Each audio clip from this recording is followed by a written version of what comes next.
Noisy Pixel.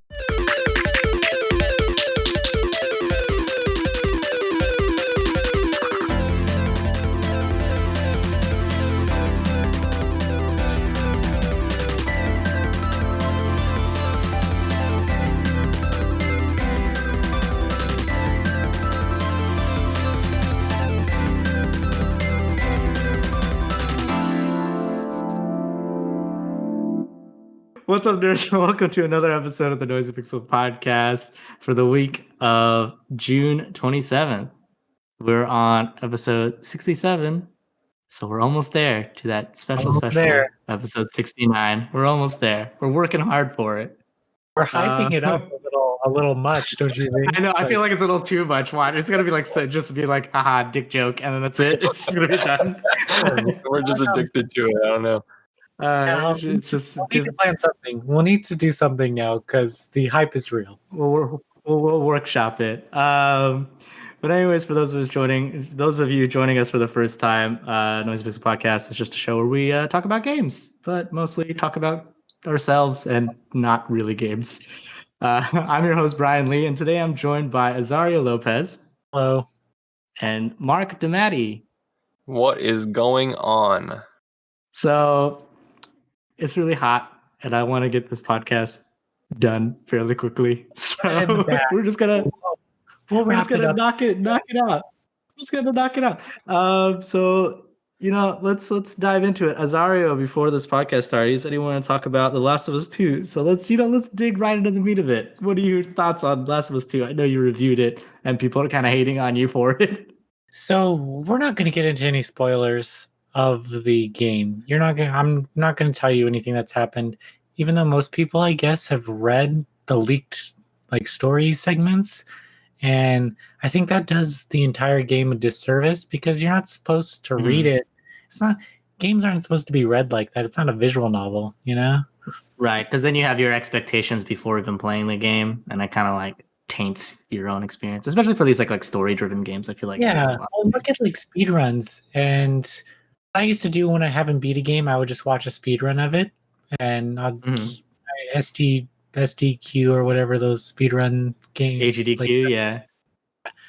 I would watch those, and I would still not know what was going on because they skipped the story.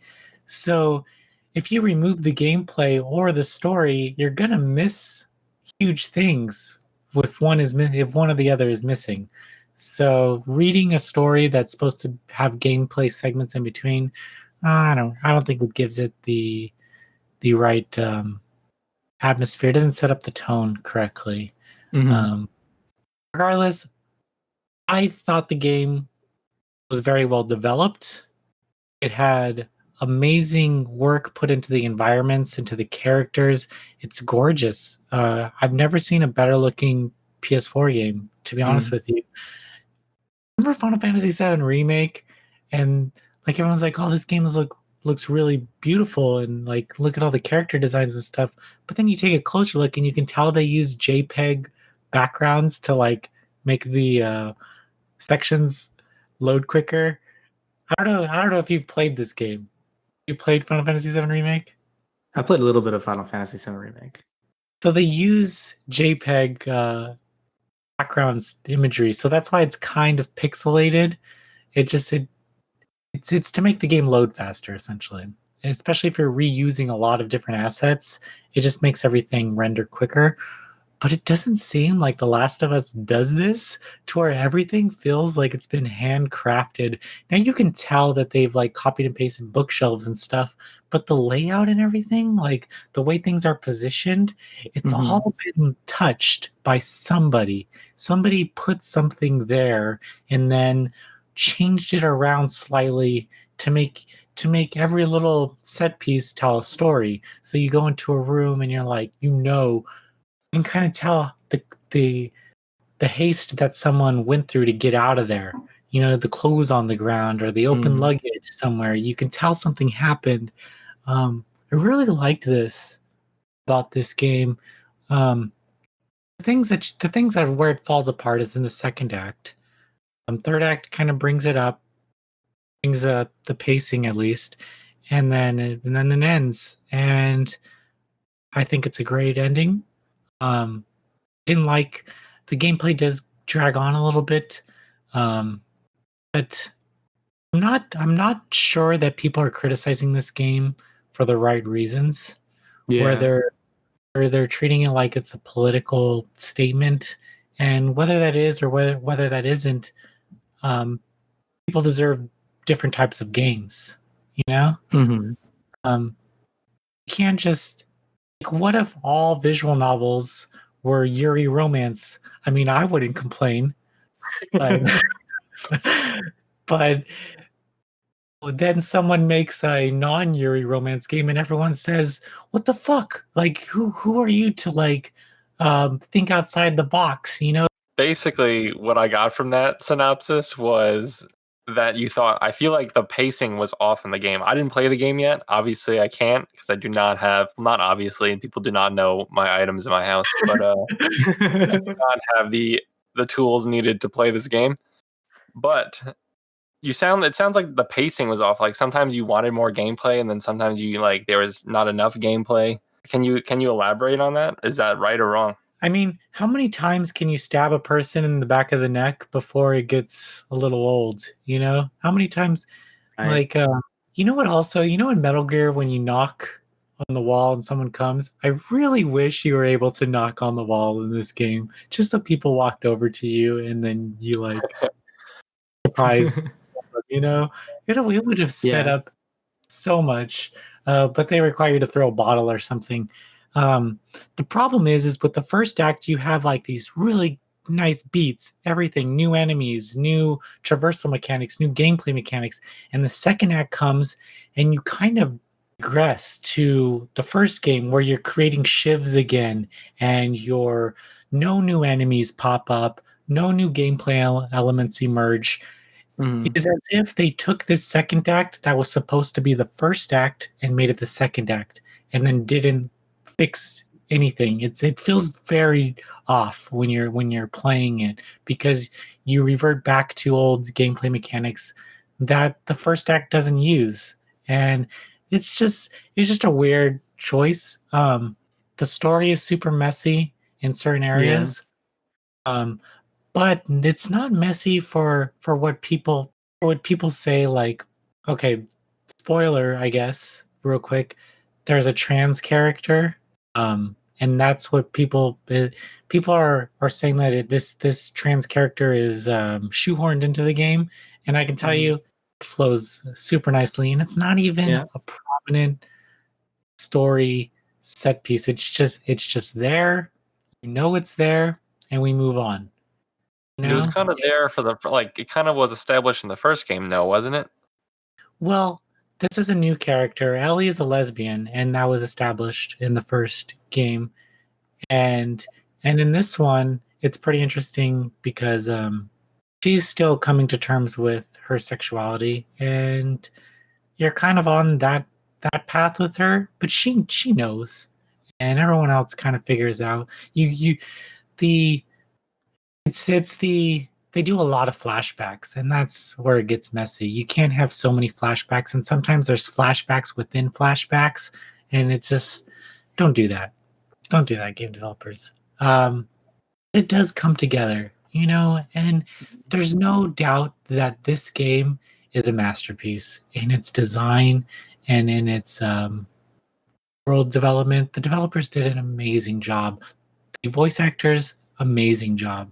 Yeah. Um, There were some features that they included too, right? For like accessibility for people with disabilities and things like that. Because I think they did yeah. like a color change mode or something. I forget what the mode is actually called, but basically like it grays out everything except the characters and then the Mhm, objects for people who can't really see that well. Because all mhm, the environments and stuff are kind of the same color and things mhm. like that. So I thought that was really cool. I think they added some other mode in there for also Ton of additional accessibility accessibility. options. I would hope that all Sony games did this. Um, it, it end this conversation on The Last of Us 2. If you don't like it for reasons other than you think it's political or you don't like the imagery, because fact is that we need all types of games. You're not going to like all the crappy games I play, and I'm not going to like all the crappy games you play, but I'm not going to say that the developers who made your crappy games are bad or are illiterate or don't know how to create good stories because you like it, and just because you like it, don't give a shit what I think. All you need to worry about is what you think. If you like something, fuck it. Put it in quotation marks right there. Because like stories and like movies and stuff, they're like always subjective on basically like, oh, did somebody like? There's always bound to be somebody who's gonna like it and who's some people who are gonna hate it, right? Because it's all for art forms like that. It's how it speaks to you, and so like even if one person doesn't like it, then it still deserves to exist because it might really speak to another person. Like I said, I go to bat for Japanese developers all the time. And if we're going to put them under the same light that a lot of you are putting The Last of Us 2, then I doubt we'd ever get the games that we get in the West. Because they can't... Sony will survive this backlash, but small indie developers won't. Small Japanese developers wouldn't. So... I just hope that we can criticize a game for what it's doing wrong and what it's doing right, so that the next games can be better. If it creates this, I don't know, man. What are your guys' thoughts on?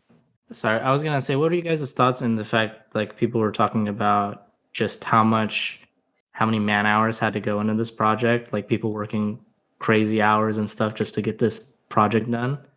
Like what are you guys' thoughts in relation to like, was the final product, do you think, worth it? As well as, I guess, people, how do you feel about people like judging a piece of work that took so many hours such as this and not liking it for reasons that are political? The game is hard. The game industry is hard, man. Yeah. The game industry is tough. I mean, they work a lot. They can't even talk about their games, right? They have like NDAs and things like that. And then most, like 7 out of 10 of these games don't even come out, and then you can't even talk about it. So it kind of just, I don't know, it's just tough, And then it's all relies on finishing the product to really get paid a lot. Yeah. So it's just real passion. And to Mark's point, they live this game for 3 years at a time, depending on the development cycle. This is all they do every day. And you have reports come out that developers are overworked and underpaid, or they have long hours. And I will tell you that could be said for any job out there.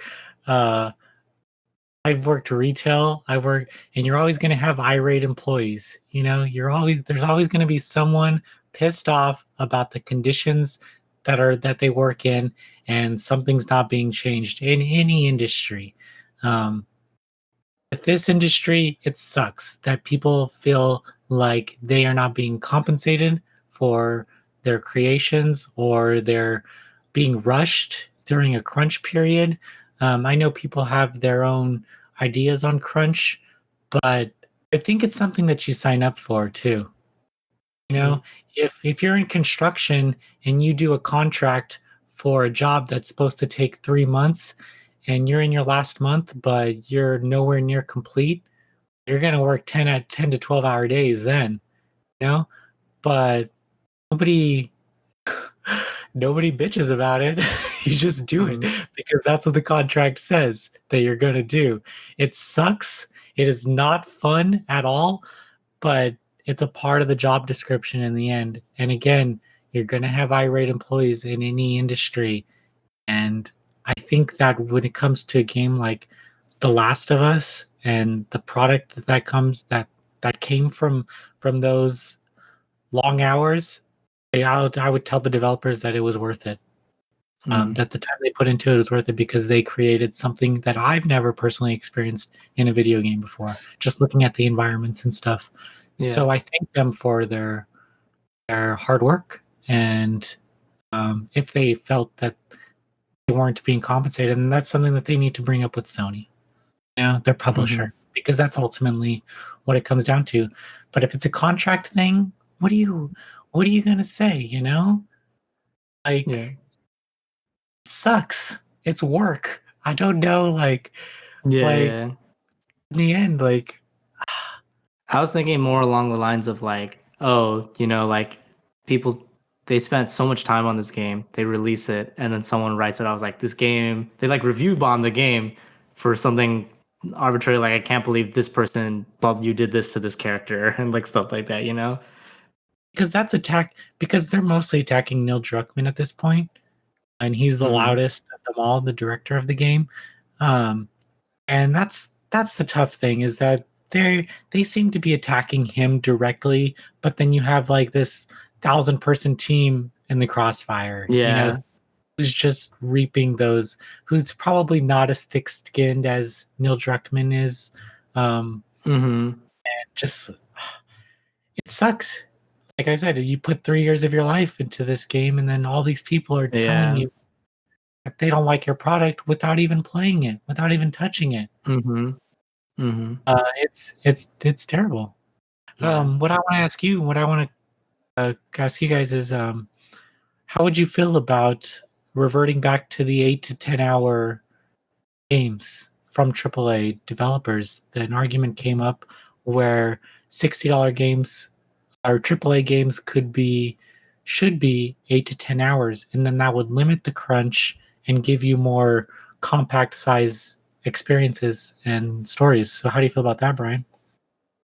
Yeah, I think I saw that article where they're talking about like, oh, games are getting too long and it's not Hmm. sustainable. And my thoughts on that, I think, have changed over time. I think early on when I started playing video games, didn't have like a whole lot of money to like buy games, so it was always going to be about like, oh, how much content can I get for my dollar, sort of thing. So if you have a game that like runs 100+ hours for like $40, then you'll feel better about your purchase. But nowadays, I feel like a lot of companies have been, um, I guess, exploiting that, where they'll release a game that has stuff that makes the game feel longer without actually giving it any substance, you know, where they'll be like, oh, you can like play this game for forever, but it's literally just a grind of doing the same thing over and over again, which doesn't really feel satisfying,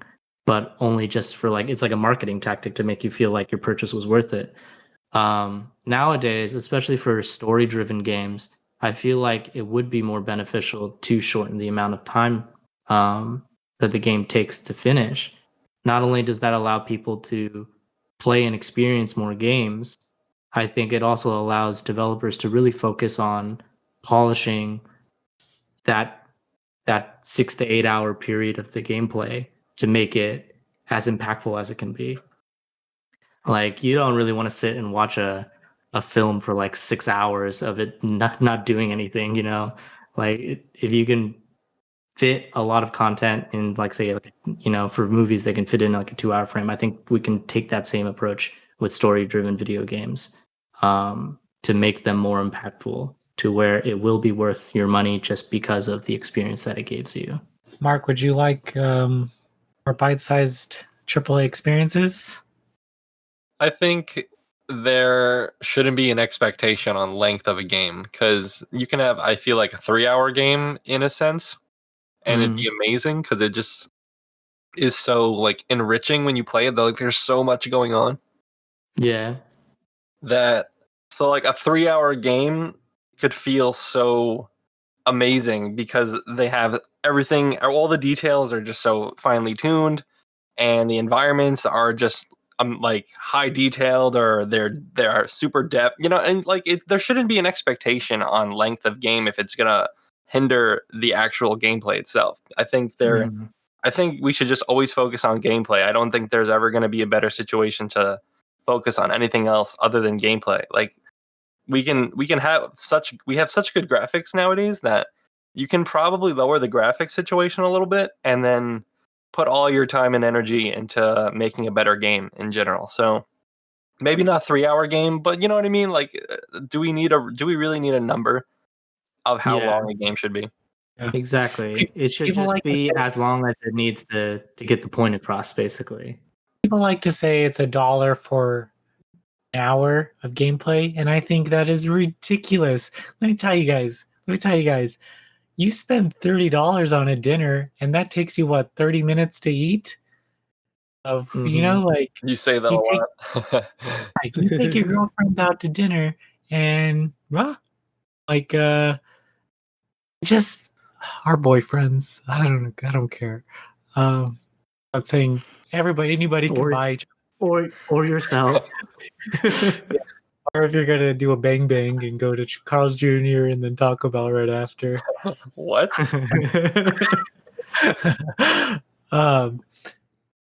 Not judging. But yeah, so I mean, I'm saying you spend more on food that takes you 30 minutes, an hour to eat through. Why not spend $60 on an 8-hour gameplay experience that tells a story and gets that out of the way? Where I'm concerned a little bit is if they use that to and sell you more DLC afterwards, where it's like they complete the story with this extra 3-hour DLC. You know, like I don't want them to take advantage of it, but I'm just letting them know that I think it's a good idea to, especially AAA games, RPGs. You could be 38 hours. I don't give a shit. But when it comes to like these adventure games, 8 hours is fine. Yeah. I would have liked The Last of Us 2 to be 8 hours. What if they released the perspectives as like two different parts, like two different games? You know, where you play the first game from one perspective, and then they release the second game from the whole opposite perspective. And then you have to think about like, oh shit, all the stuff that happened in the first game. No one would buy the second. The second act was terrible. Nobody should experience that. But you can't deny it's a great game. I feel like all games should just be modeled after Super Mario 64 and everything would be okay. Just Super Mario Sunshine, just give us a bunch of those. Yeah, everything would just be all right. and succubus visual novels. Why not? Anyway, that's all. Yeah, I think that was a good conversation for this episode. Thank you all for listening. Yeah, I'm going to close up. Thank you all for listening. If you want to reach out to us, you can hit me up on email at Brian, BRIAN, @noisypixel.net. Just subject it podcast or something, so I know it's related to the podcast.